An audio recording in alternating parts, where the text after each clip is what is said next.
The Vanderbilt Commodores could launch their way into the second round with a fast start against the St. Mary's Gaels.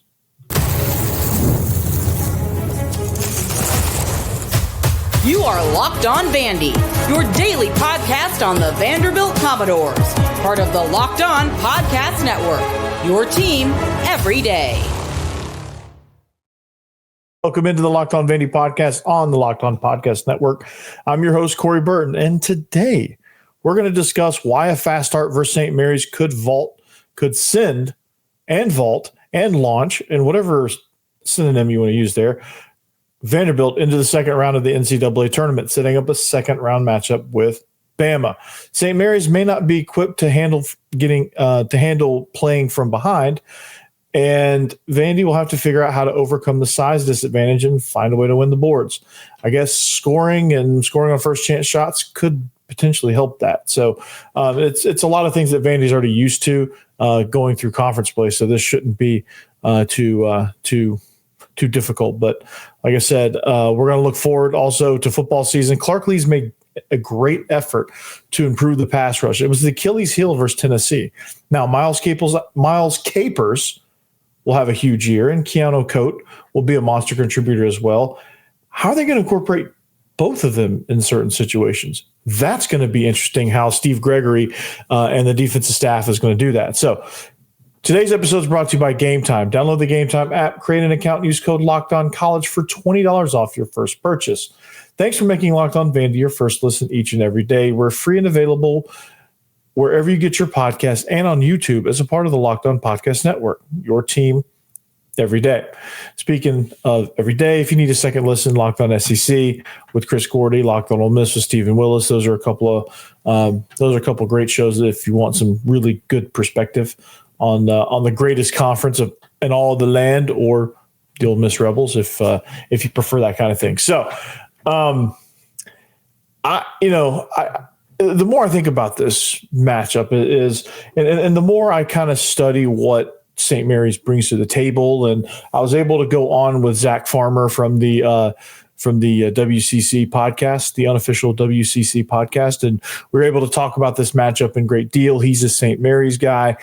So I was able to, get some really good, insightful information, and it confirmed a lot of what I believed about St. Mary's as far as how this matchup is constructed, how they're going to play, and what they're really good at. And the things that can concern you in this matchup are that St. Mary's is extremely disciplined. They don't beat themselves. They're really good on the boards, and they're really good at grinding the pace of the game down a great deal. Like, they're really comfortable playing in the 50s and 60s scoring range. They're really comfortable doing that. They're really good at defending the 3-point line, which actually might turn out to be a good thing for Vandy, because I don't want Vandy launching a whole bunch of threes because they'll start thinking, everyone will start thinking they're Steph Curry. And, maybe that doesn't necessarily bode well when you're forcing up shots. Vandy's really good when they get to the rim first, when they can drive the basket, get to the free throw line, and create in the lane. They're better at shooting 3-pointers when they can start creating those kind of baskets first. Like Jason Edwards getting going, driving and scoring and creating helps open up Tyler Nickel, helps get him in a rhythm, helps create open looks from 3-point land or mid-range or wherever. It helps kind of get things going, kind of like in football where the run game can help the passing game, can help the quick passing game, can help the play action. It can open some things up, being successful with the run game. Same with basketball. If you're a team like Vanderbilt, and you can drive, it sets it up. Some teams are constructed to where they're really good shooting outside, but teams get good at defending that, so they have to find ways to create on the inside or create up near the rim, and they use their 3-point shooting success to create that. Vanderbilt's the opposite of that. They use the scoring opportunities to open up 3-point scoring opportunities. It's kind of the opposite of what some teams are built like. So I'm really excited about this matchup. And this is something that, every bit of information that I've received about St. Mary's, that I've consumed and seen and talked about with other people, it kind of goes and confirms what I believe about this. And this is a really favorable matchup for Vandy because they know how to deal with that. They know how to, like, when they get off to a fast start, that's why it's important. And I've got some keys here in just a second, but they know that if they can dictate the pace in this one, they have a chance, because St. Mary's is not a team that's going to pour in a whole bunch of points all at once. They're not going to get to 70, 80 points on you. They're just not. They're not built like that. They're not a great 3-point shooting team. They're pretty bad from the free throw line. But what they are good at is rebounding and putting the ball back. Second chance points is going to be kind of where this game could be won or lost for St. Mary's. And on the same token, won or lost for Vanderbilt. If Vanderbilt's absolutely atrocious on the boards and can't hit shots like the Texas game, then it's going to be a long afternoon out in Cleveland. But if they can score some, that's going to put some pressure on St. Mary's, and St. Mary's is not going to be able to hit those shots as frequently as Vanderbilt can. So leads me to my keys, okay? And the guy pictured there is probably the biggest key of the game. All right. And he is going to be responsible for points 1 and 2 in this one. Get off to a fast start, establish the pace. I think the team that gets off to the best start is going to dictate and control this game and ultimately win this game, right? If St. Mary's can get off to a good start, now they're not going to get off to a fast start, but if they can get off to a good start and really force Vanderbilt into their pace of play, I don't know that Vanderbilt's very good when they're playing methodical basketball. They're too impatient. They want to run, and they want to do things. They want to run. They want to get up shots. They want to, sometimes they get a little too preoccupied with quantity and not necessarily quality. And that's really hard for it's not necessarily a young team, but as far as their development together as a unit, they are still very much young in that respect. So they still have a lot to learn about themselves and a lot to learn about patience. And if they can be more patient and, and still get up a good quantity of shots, but make sure you're putting a higher emphasis on quality of shots. And that usually happens when, it's 1, 2, 3 passes, and they hit a cutter on the back end of the defense, or they get Jason Edwards coming off a screen and he freaking teleports from the free throw line to the rim, and he's up and finishing there, and possibly even getting a good old fashioned 3-pointer or an and one, so to speak, because he is he's a unique one. I'm a huge fan of Jason Edwards when he understands that he's not an elite shooter. He's a scorer. There's a big difference there. He's not an elite shooter. He's a scorer. When he can create space for himself, he can hit jump shots and he can get to the rim and make layups and traffic and things like that. He's really good at that. And so when he can do that, that's really, really good. Chris Magnon is a good defensive guy. And he's really good at kind of setting the tone defensively. He's the guy that's going to step in a passing lane, rip the ball up court, and then, and then make a cut to the basket and get like a give and go. Like he's good enough to finish around the rim as well. He's not as elite of a scorer as Jason Edwards is, but he can get the job done. And then getting McLaughlin and Jalen Carey, those guys are really good down low. They're really good at creating space for themselves, even though they're like 6'8" and 6'9", respectively. And they're not all they're not going to match up well with 6'11" and 7'1", as St. Mary's is liable to put in the game at times. So that's going to be something that they've done a good job through conference play at creating space for themselves. So it's going to be a combination of all those guys just kind of being on and being focused. And part of the fast start is not getting so enamored with the with the environment of the NCAA tournament. Like that's going to be a very, very vital key as well. That's going to be, if they're going to get off to a fast start, I think they were overly enamored with the SEC tournament atmosphere. I think they were playing like they had a lot of things at stake and they were nervous about it. And that could very well happen here. And that would obviously play into St. Mary's hands, who's a little bit more experienced in that regard. And they're not as in awe of the NCAA tournament, all the signage and all the things that let you know. But scoring is vital. And, I know without any other further context, you're like, yeah, of course you got to score. The team who scores the most points is going to win, right? And I'm obviously not saying that, but, scoring is going to be vital. I think being able to score on first chance shots, I think being able to get in that type of advantage is going to be good, because ultimately St. Mary's is a great rebounding team. So if you're not hitting shots early, if you're not scoring on first chance, and if you're not creating good shots for yourself, St. Mary's is going to out rebound you.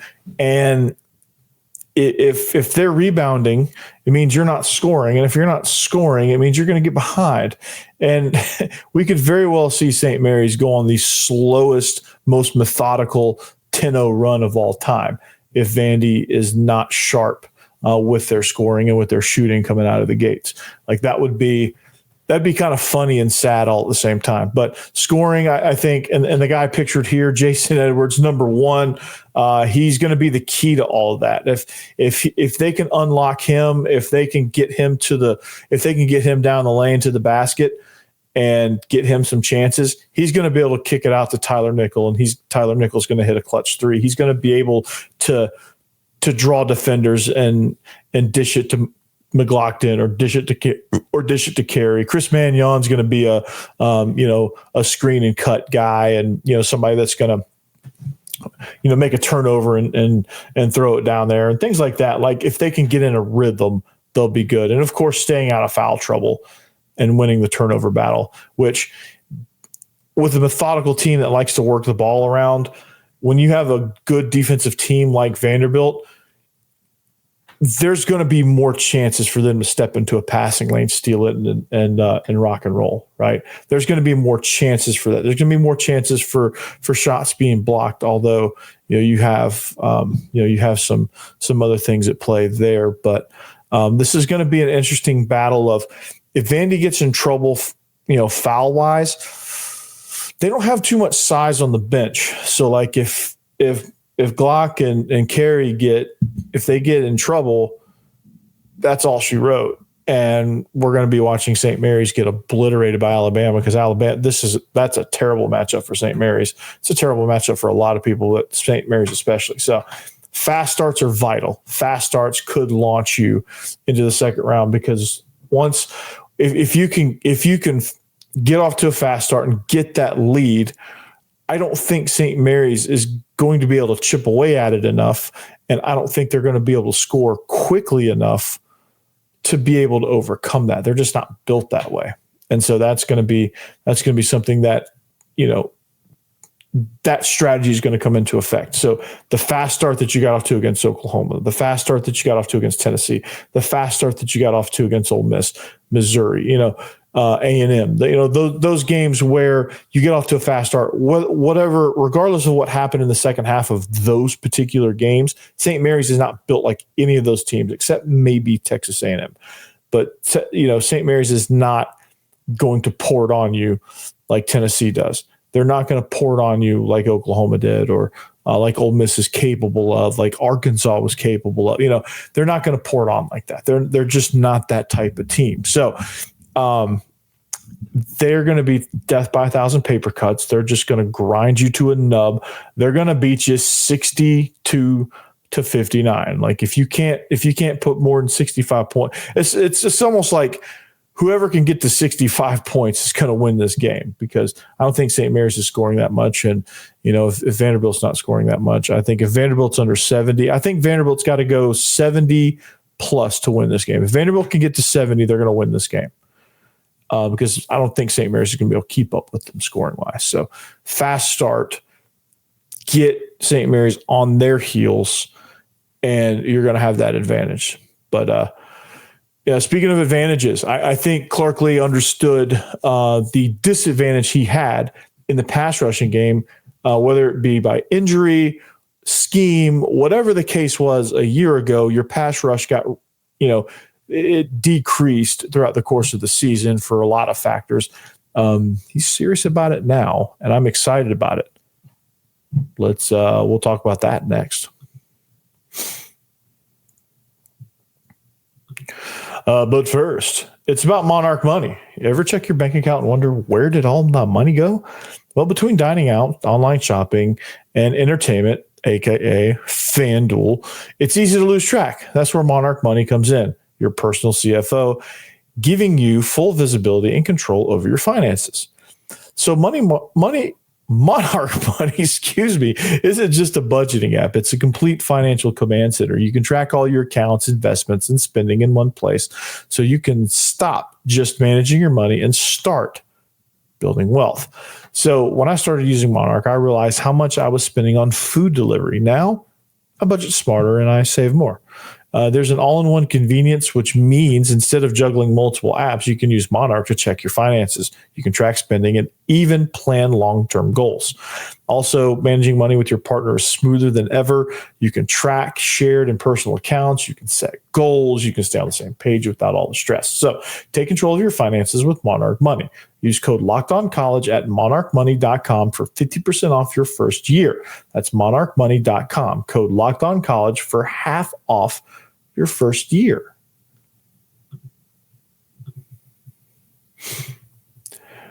Imagine watching your favorite team live. Imagine being in Cleveland and watching the Doors live. Well, feeling the energy of the crowd and witnessing unforgettable moments, there's nothing like experiencing a big game in person. Getting tickets shouldn't be stressful. That's where Game Time comes in, making it even easier to grab last-minute seats at unbeatable price. So Game Time Picks curation makes it easier to find better value for tickets to sports, concerts, comedy, theater, or whatever you want to go see. Easy ticket shopping means I just checked the Game Time app, and there are amazing deals on some huge matchups coming up, like the one in Cleveland. Super deals means the lowest price guarantee, or Game Time will credit you 110% of the difference. And if you like peace of mind, this is a really, really good deal. You have seat views before you buy, so there's no surprise fees. There's a lowest price guarantee. You can book all of that with total confidence. Imagine not having this and going to Yankee Stadium and you get an obstructed view seat. That's just not good. So take the guesswork out of buying tickets with Game Time. Download the Game Time app and create an account and use code LOCKEDONCollege for $20 off your first purchase. That's LOCKEDONCOLLEGE for $20 off. Download Game Time today. Last minute tickets, lowest price, guaranteed.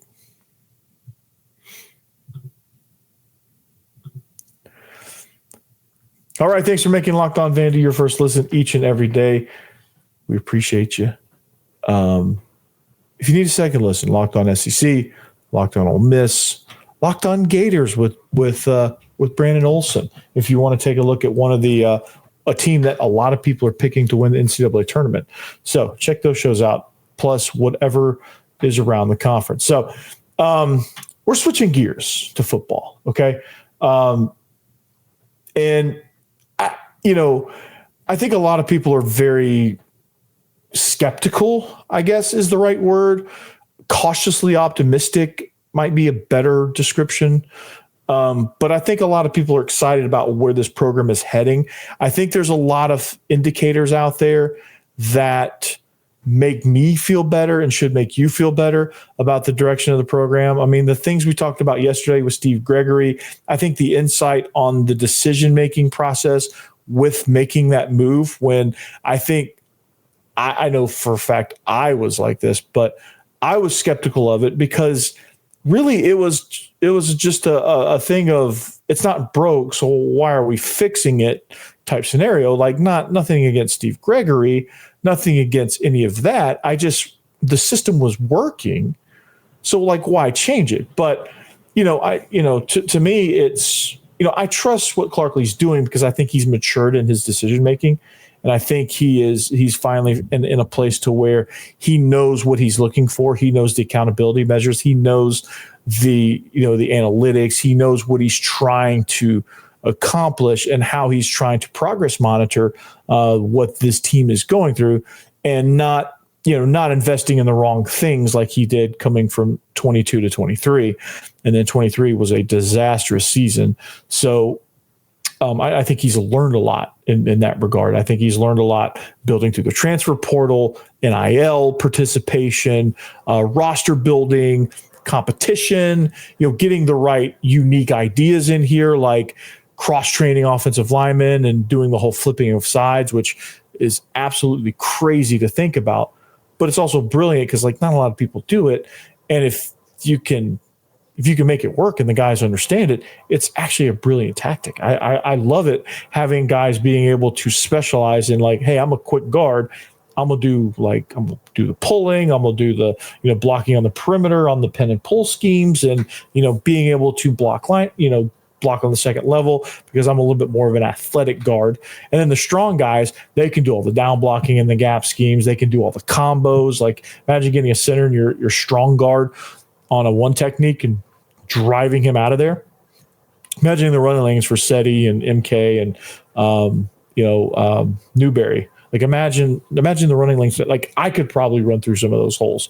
But understanding what it takes, to build the roster and to figure out what your identity is. I don't think they had an identity early on, and I don't think he knew how to fix that. And being a rookie head coach and, being the first time he's gone from season to season and evaluating, he didn't really grasp. And this is based on what he's saying. This is not even speculation. This is based on what he's saying. What he told Robbie Weinstein is he just didn't know. And so it makes me feel better about what they're investing in as far as that goes, and to further continue that conversation. And it makes me feel better about how he's going to still be involved, and it's not going to be a hands-off thing to where he's detached from the program or seeming like he's detached from the program. He knows what he needs to do now. So I think investing in the pass rush. I think evaluating what the season was, if he's being honest with himself, the pass rush wasn't good enough. It just wasn't. And they're doing the right moves to improve it. I really like that. It just wasn't good enough. You saw it. Everyone saw it against Tennessee. Nico had all day. Nico could make a sandwich. He could place a few bets on FanDuel. He could look at game time for upcoming events later on that night in Nashville or in Knoxville. He could probably go buy the tickets, come back, and still have time to complete a pass, right? And so that kind of thing, he's probably okay, we got to improve this. We got to improve our operation, whether it's scheme, whether it's personnel, or a combination of both, or, we maybe had some injuries and some guys banged up. And, it's a lot of things factored into that. It wasn't just one thing. It wasn't just, Clark Lee sucks. That's the easy thing to point to. Right? Clark Lee sucks, right? That's the easy thing to point to, which is not true at all. He's an elite defensive mind. He just didn't know how to be a head coach early on. And I think he's learning. And when Kurt Page and I talked, that's all that was. It was a learning experience. And this is really, really good. And you know what? I'm going to continue this conversation next. Man, I feel like I just drank a 5-hour energy after that one. But daylight savings time snuck up on us again, and if you're feeling that lost hour of sleep, 5-hour energy has your back. The extra sunshine means more time for fun, but sometimes you need a little boost to power through. Whether you're staying up late watching the NCAA tournament, squeezing in a round of golf after work, or just trying to keep your busy day or keep up with your busy day, 5-Hour Energy gives you that quick, refreshing pick-me-up whenever you need it. So I've been staying up late watching all the tournament action, and 5-Hour Energy helps me keep up the next day. And right now it's conference tournament stuff, but the NCAA tournament starts now, right? With longer days, I love getting outside for a hike or a run, and Tropical Burst is my go-to for a quick boost. And whether I'm at a game or traveling, 5-Hour Energy is easy to grab and keeps me feeling refreshed. So head to 5hourenergy.com to find over 15 flavors. I about said 15 million flavors, which it feels like it. But you have 15 flavors to choose from, including watermelon, blue raspberry, and peach mango. You can even build your own 12-pack or 24-pack delivered right to your front door. You need one now? Well, grab a 5-Hour Energy shot at your local grocery or convenience store. They're everywhere. That's the good news. So stock up today and stay energized. Also, Joint Chiropractic, I'll be real quick on this. 900 locations nationwide. They offer really good membership packages. They offer really good evaluations. The doctors on staff will get you right. It's customizable by the visit. Like something could change, they'll take care of you right there.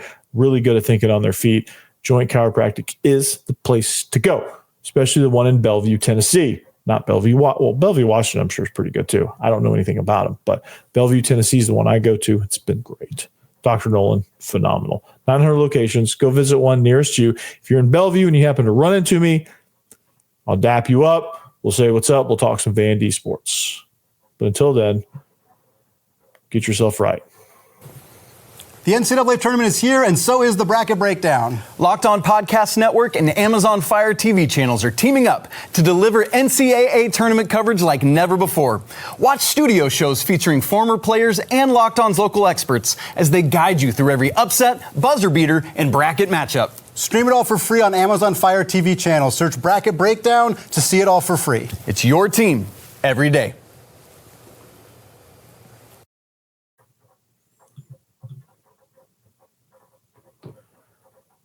All right, wrapping up the show. We only got a few minutes left. We've a lot of fun here. All right, but going back to the discussion we had about Clark Lee and the maturity that he's had. Well, maturity is not the right word, but like the growth and development as head coach has been great. And Steve Gregory, I think his first order of business was to get the pass rush figured out. Scheme-wise, I think there's going to be a lot of creativity as far as like how they're going to get guys to the quarterback. I think personnel-wise, I think you're going to find some substitution patterns that's going to get both Miles Capers and Keanu Koht on the field at the same time. And even sometimes in some fast packages, you could get Corday Sidnor rushing from a more interior position. And you got 3 elite pass rushers on the field to go with some of your linebackers. And then there's going to be some exotic blitz packages and things like that. So I'm excited about what this pass rush is going to look like because that's been a vital thing around the country. Like you look at all the elite program, like you look at what South Carolina did. They almost got themselves into the college football playoff by having an elite pass rush. That helped take some of the pressure off Lenore Sellers. That helped their offense really go with Rocket Sanders and just kind of like it just kind of helped their team just settle in and play elite football. And they were able to get into the college football playoff conversation. They never got a bid, but they were able to be in the conversation, which if you told me that about South Carolina at the beginning of last season, or even at the conclusion of the LSU game, I'd have been like, dude, you're crazy. Right. And that's pass rush. So this is something that's being seen as of vital importance for this defense, and they're making all the right. The first transfer portal move was Keanu Koht from Alabama, somebody who coming out of high school, extremely talented, was long, strong, kind of built like what you want as an edge rusher. Just didn't see the opportunity for whatever reasons. And Alabama people can tell you what those reasons are. I don't know what those reasons are. Quite frankly, not sure that I really care to a certain degree. Obviously, some of the red flags potentially. I don't know if there's like attitude problems or like some red flags there, but maybe that's specific to Alabama. I guess we'll see. With Colby Taylor, we didn't know some of his red flags, but presumably he's working on that stuff. Hopefully, with Keanu Koht, I don't know what the lack of playing time, what the reason behind that was, but he's here now. He wants an opportunity to get on the field. He's going to have one. He's going to ball out. Miles Capers balled out last season. I think he's going to take a huge step forward too. So look forward to this pass rush. Look forward to seeing it develop over the course of the spring as you get more competition periods. This group is going to be hard to contain. All right. And our offensive line is talented, but like, you have a defense that's experienced and knows our system really well. It makes it tough regardless because of the way practices are constructed, the way the defense can react better against your own because of the familiarity. But this group's going to be special, I think. And I'm excited to watch them. I'm excited to watch quarterbacks go down left and right. I'm excited to watch them get after Lenore Sellers. I'm excited to see them watch them get after whoever trots out there from Alabama, Arch Manning, Garrett Nussmeier, those guys. I'm excited. And Nico Iamaleava. I'm excited to see those guys get sacked. And to watch and to listen to Mike Keith go, sack, Nico got sacked, right? And say it kind of in like the dejected tone, So anyway, this pass rush is going to be special nonetheless. But last thing before we roll out of here, baseball is taking on A&M. And now they've kind of reconstructed their starters to where now Friday or Thursday in this case is going to be kind of like a bullpen day, which I think a lot of programs have those situations where they just have a bullpen Johnny Holstaff type day. And, Friday, they want to try to get that so they can try to get 2 wins in a row to where they get a little bit of momentum going. So they get A&M coming into town to the Hawk. So that'll be fun. So check that out. And we'll talk more about that as well as it goes. But right now, all eyes are focused on the NCAA tournament. Friday is the big game against St. Mary's. So we'll talk more about that as we go. All right. But until then, we'll see you later. We'll talk to you later. Anchor down. Peace.